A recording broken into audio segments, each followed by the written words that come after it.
আসসালামু আলাইকুম। Shibal memorial north south school and college কর্তৃক আয়োজিত অনলাইন ক্লাসে আমার প্রিয় শিক্ষার্থীদের জানাই স্বাগতম। প্রিয় শিক্ষার্থীরা, কেমন আছো তোমরা? আশা করি আল্লাহর অশেষ রহমতে বর্তমান এই কঠিন পরিস্থিতিতে তোমরা ভালো আছো। একটি তথ্য জানাতে চাই, বর্তমানের এই পরিস্থিতিতে তোমরা অবশ্যই বাসায় অবস্থান করবে, বাড়ির বাইরে যাবে না। খুবই প্রয়োজন ছাড়া বাড়ির বাইরে তো যাবেই না, আর যদি যাও তাহলে অবশ্যই মাস্ক ব্যবহার করতে হবে। প্রিয় শিক্ষার্থীরা, আজকে তোমাদের সাথে আমি আছি Shibal memorial north south school and কলেজের সহকারী শিক্ষক নাইলা মুনির। আমরা বিজ্ঞান ক্লাসে একত্রিত হয়েছি। বিজ্ঞান ক্লাসে আজকে আমরা যে অধ্যায়টি নিয়ে আলোচনা করব তা হলো আমাদের সম্পদ।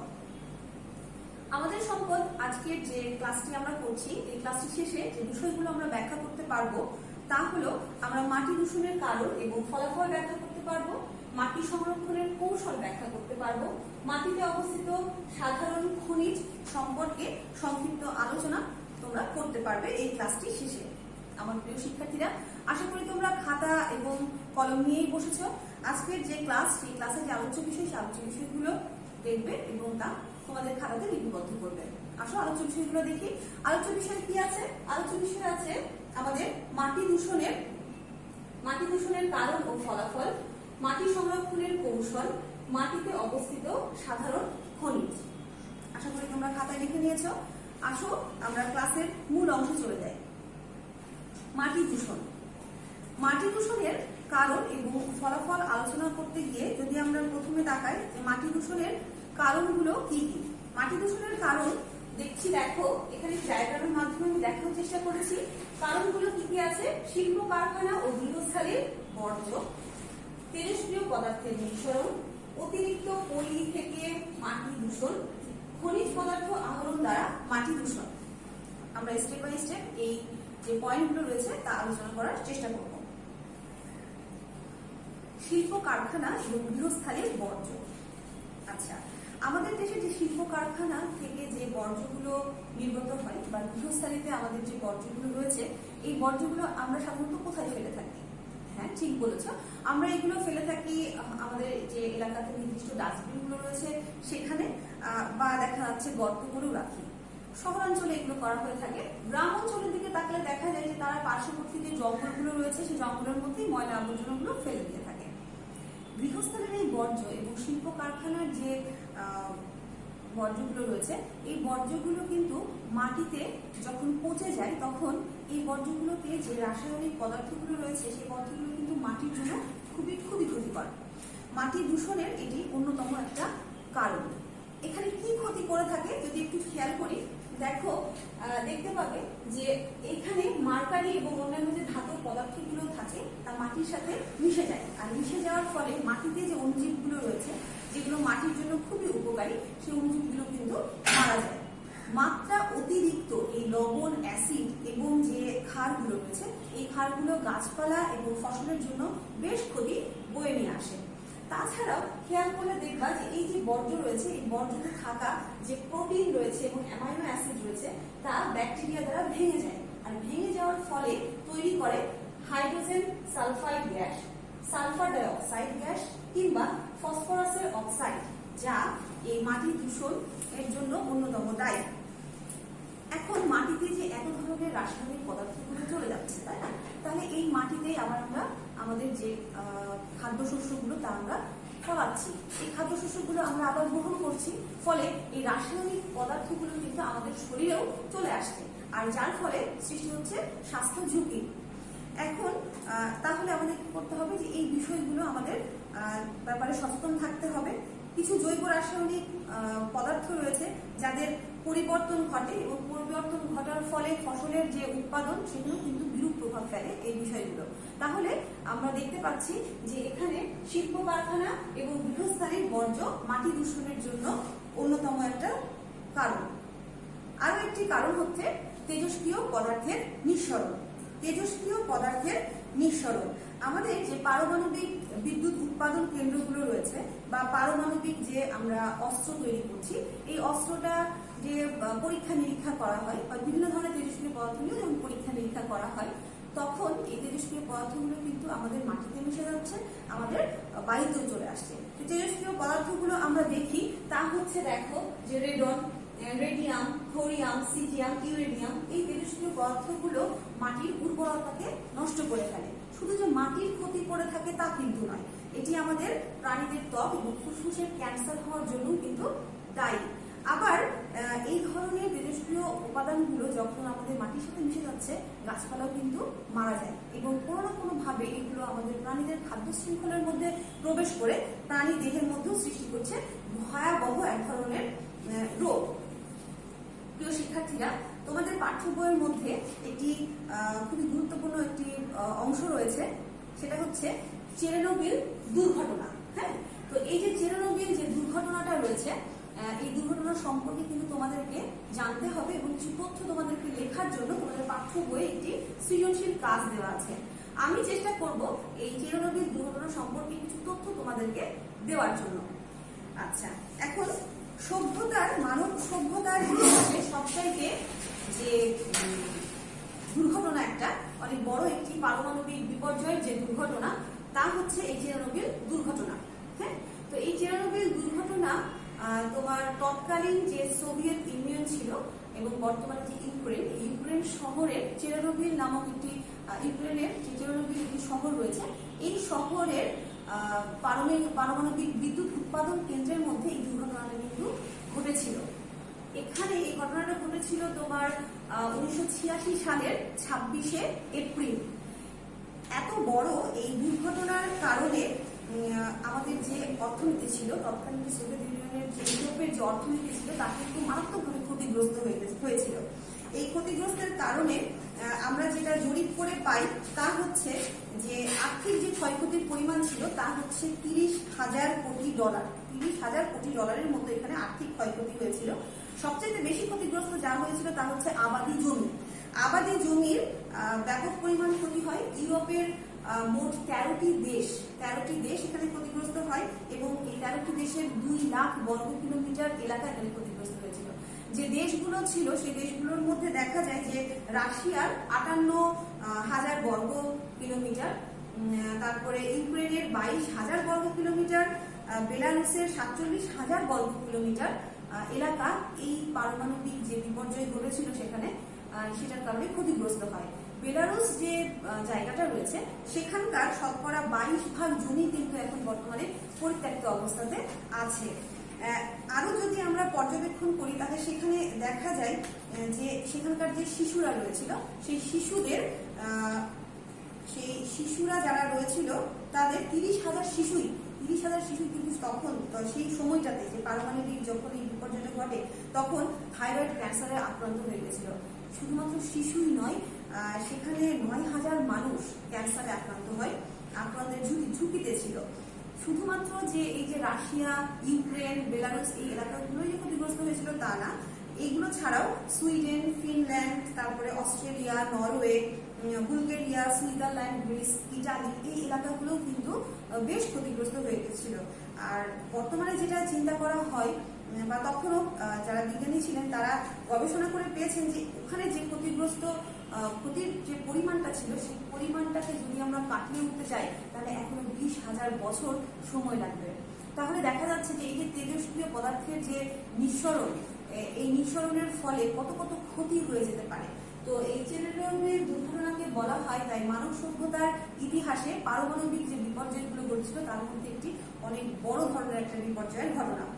আচ্ছা, এখন আমরা পড়ছিলাম যে কি করে মাটি দূষণগুলো হয়ে থাকে। আমরা পেয়েছিলাম যে শিল্প কারখানার বর্জ্যের কথা, আমরা পেলাম তেজস্ক্রিয় পদার্থের নিঃসরণের কথা।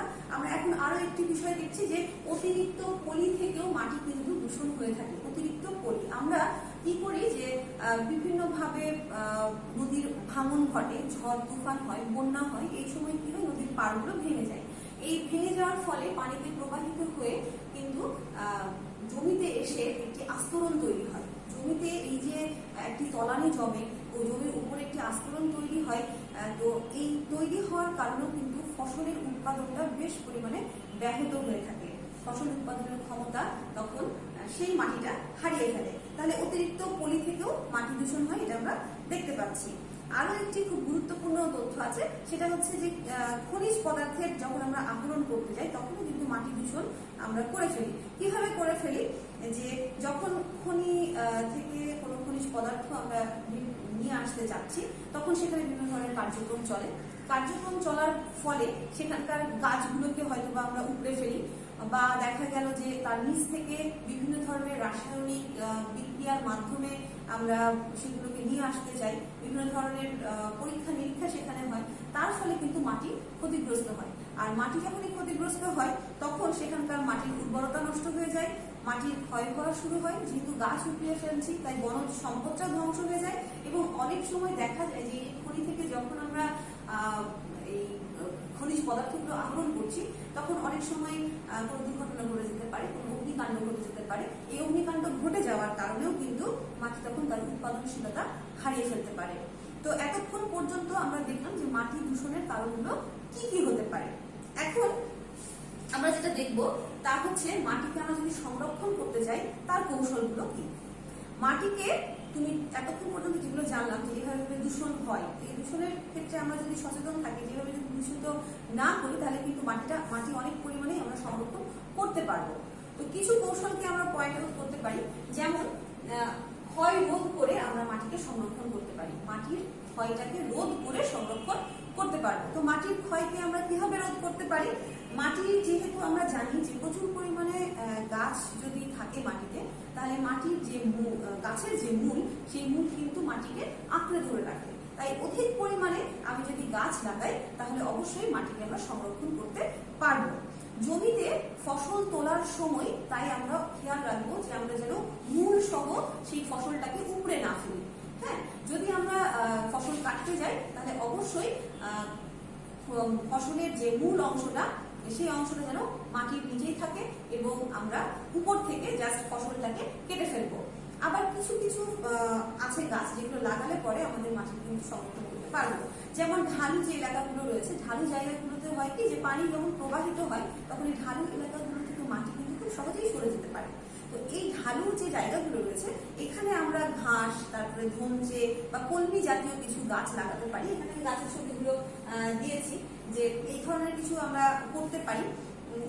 তারপরে এই বিষয়গুলো করে কিন্তু আমরা মাটিটাকে সংরক্ষণ করতে পারি। আরো একটা বিষয় হচ্ছে, দেখো আমি ছবি দিয়েছি যে ফসলের আবর্তন করেও কিন্তু আমরা মাটি সংরক্ষণ করতে পারি। ফসলের আবর্তন কি, যে একটা জমিতে শুধুমাত্র আমরা এক রকমের ফসলই এক বছরে লাগাবো না, বা প্রতি বছর আমরা এক ধরনের ফসল লাগাবো না। আমরা প্রত্যেক বছরে এই ফসলটা যেটা ফলাতে চাচ্ছি তার মধ্যে কিছু পরিবর্তন আনবো, কিছু চেঞ্জ আনবো।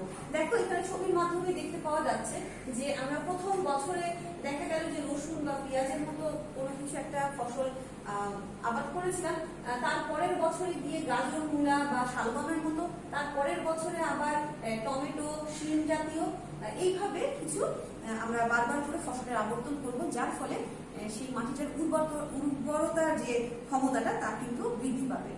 আবার দেখা যায় যে মাটিতে যদি আমরা রাসায়নিক যে সারগুলো রয়েছে, সেই রাসায়নিক সারগুলো যদি আমরা বেশি মাত্রায় দিয়ে থাকি, তাহলেও কিন্তু মাটি দূষণ হয় বা মাটিটা তার যে উর্বরতার ক্ষমতা তা কিন্তু হারিয়ে ফেলে। তাহলে সেখানে আমরা কি করতে পারি? আমরা সেখানে যে জৈব সারগুলো রয়েছে, যেমন সবুজ সার রয়েছে, এই সারগুলো আমরা সেই মাটিতে কিন্তু ব্যবহার করতে পারি।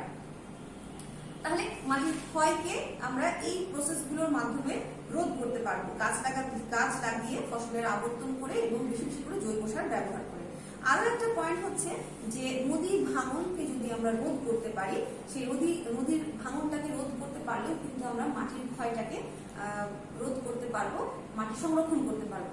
তো সেই ক্ষেত্রে কি করতে পারি, যে একটু আগে যে বললাম যে আমরা যে কলমি, তারপর ধনচে, এই ধরনের গাছগুলো আমরা লাগাতে পারি নদীর পাড়ে, বা যখন আমরা দেখছি যে সেখানে ভাঙনটা ঘটতে পারে, তো সেই জন্য আমরা এখানে কিছু কনক্রিট বা বালুর বস্তা দিয়ে দিতে পারি, যার ফলে নদীর ভাঙনটা আর হবে না বা মাটির তখন সংরক্ষণ আমরা করতে পারবো।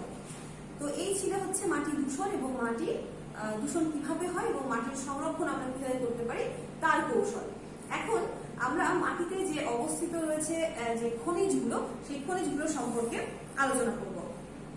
এখন মাটিতে আমরা যদি তাকাই, তাহলে দেখবো যে খনিজ যে পদার্থগুলো রয়েছে তা হচ্ছে 2500 রকমের আমরা খনিজ পদার্থ মাটির নিচে পেয়ে থাকি। এর মধ্যে কিছু আছে ধাতব, কিছু আছে অধাতব খনিজ পদার্থ। ধাতবগুলোর মধ্যে যা দেখতে পাওয়া যায় তা হচ্ছে লোহা, তামা, সোনা এবং রূপা। আর যেগুলো অধাতব রয়েছে সেগুলোর মধ্যে আমরা দেখতে পাই মাইকা, তারপরে কোয়ার্টজ, তারপরে বিভিন্ন ধরনের খনিজ লবণ। এখন তোমরা বলতে পারো যে মাটির থেকে তো আমরা কয়লা পাই, গ্যাস পাই, তাই না, পেট্রোল পাই, এগুলো কি খনিজ পদার্থ? হ্যাঁ, এগুলোও খনিজ পদার্থ, তবে এগুলো হচ্ছে জৈব খনিজ পদার্থ। হ্যাঁ, এগুলো তৈরি হয় কিভাবে? দীর্ঘদিন পর্যন্ত যে আমাদের গাছপালা রয়েছে, পশু পাখির যে মৃতদেহ রয়েছে তার পচে গলে মাটির তলদেশে এই কয়লা, তারপরে পেট্রোল, প্রাকৃতিক গ্যাসগুলো সৃষ্টি হয়ে থাকে। এদের কিন্তু জীবাশ্ম জ্বালানিও বলা হয়ে থাকে।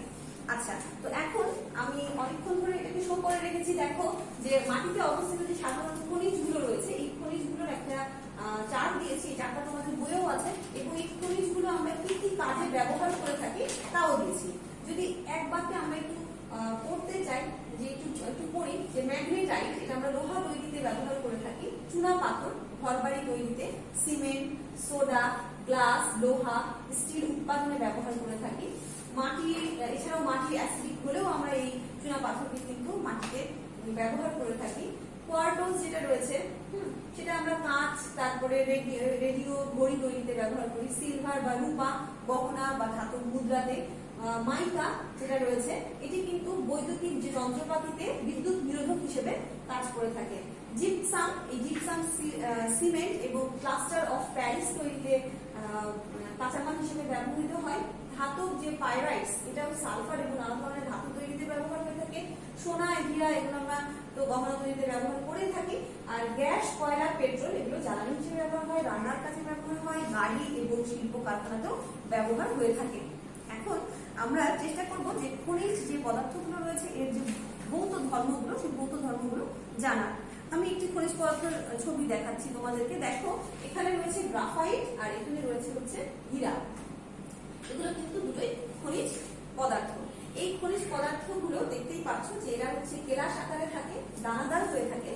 এখানে গ্রাফাইট, যে গ্রাফাইটটা রয়েছে, এই গ্রাফাইট কিন্তু একটু নরম ধরনের, নরম প্রকৃতির একটি খনিজ পদার্থ। এটি যদি আমরা প্রেসার ক্রিয়েট করি এর মধ্যে, তাহলে খুব সহজেই এটা কিন্তু ভেঙে যায়। বাট হীরাকে বলা হয় যেগুলো খনিজ পদার্থ রয়েছে তার মধ্যে সবচেয়ে কঠিন যে খনিজ তা হচ্ছে হীরা। হীরা সবচেয়ে কঠিন খনিজ পদার্থ। আরেকটি খনিজ পদার্থ দেখাবো, সেটা হচ্ছে ট্যালক।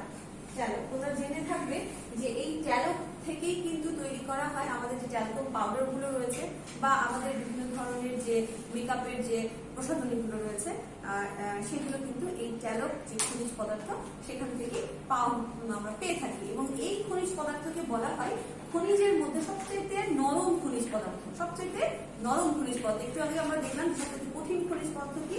হীরা, এবং এটি হচ্ছে সবচেয়ে নরম খনিজ পদার্থ। এরপরে আরো কিছু খনিজ পদার্থ দেখবো, যে এইগুলো দেখো, এখানে রয়েছে অ্যারাগনাইট, রয়েছে সিলিকা বা কোয়ার্টজ, আর রয়েছে ক্যালসাইট। একটু ভালো করে খেয়াল করলে দেখবা যে এগুলো কিন্তু বেশ স্বচ্ছ এবং উজ্জ্বল, বেশ স্বচ্ছ এবং উজ্জ্বল। এগুলোর মধ্যে দিয়ে কিন্তু আলো প্রবেশ করতে পারে, কিন্তু এই যে ক্যালসাইট বা চুনা পাথর, এর মধ্যে দিয়ে কিন্তু আলো প্রবেশ করতে পারে না।